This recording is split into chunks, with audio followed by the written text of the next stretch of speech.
All right, Unit 3, Formative 2, Video 1, Absolute Value Equation. So first of all, let's review what absolute value means.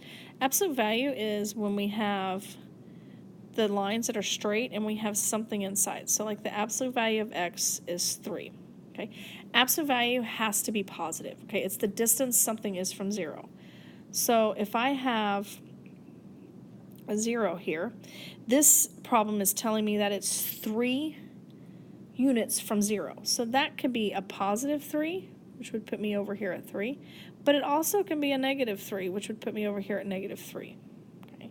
So the absolute value of 3 is 3, and the absolute value of negative 3 is 3. Okay.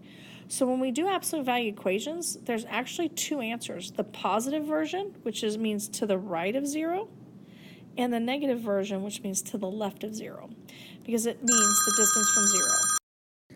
All right, so here's an absolute value. So we have the absolute value of something is 8. So we got to split it up. So we have the absolute value of 2x plus 4 in the positive direction of 8, and we also need to know what if it's to the left of 0, which would mean we have a negative 8. Okay, so now we need to solve for them.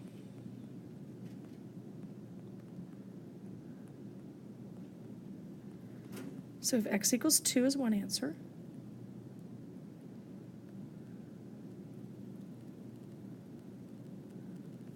and x equals negative 6 is another answer. Okay, so we're going to do them on a number line. Smaller number to the left, larger number, and now these are equals. Okay, so they're just dots. There's actually no interval notation on this one. All right, next one. Before we can start doing that, we have to isolate. So let's add our 6. So I have 4 absolute value of z equals 18. Divide by 4. So the absolute value of z equals 18 over 4. Okay, now once the absolute value is by itself, now I'm going to split it up. So z equals 18 over 4, and z equals negative 18 over 4. Okay, so again, that's to the right of 0 and to the left of 0. So we're going to do our number line. All right, smaller number to the left, larger number to the right. And we're just going to put circles because they're equals. There's no arrow sign. All right, next one. Again, we got to isolate the absolute value before we can split it up.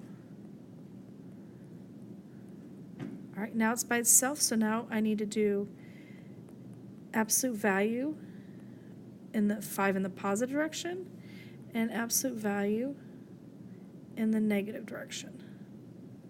All right, solve both. Oops, that's a 1.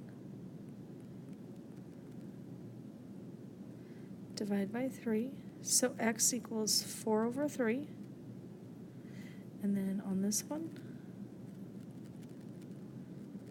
divide by 3, and x equals negative 2. Okay. Smaller number to the left, larger number to the right, and it's equal, so we just have dots above. All right, so write an absolute value equation that has 6 and negative 4 as 2 as its solution. So first thing I'm going to do is I'm going to draw a number line. So we have negative 4. I'm going to draw it all the way to 6. Okay? Now my midpoint. I find my midpoint by adding and dividing by how many numbers I have. So that's going to give me 2 divided by 2, which is 1. So my midpoint right now is 1. Okay? So if we count, we have 1, 2, 3, 4.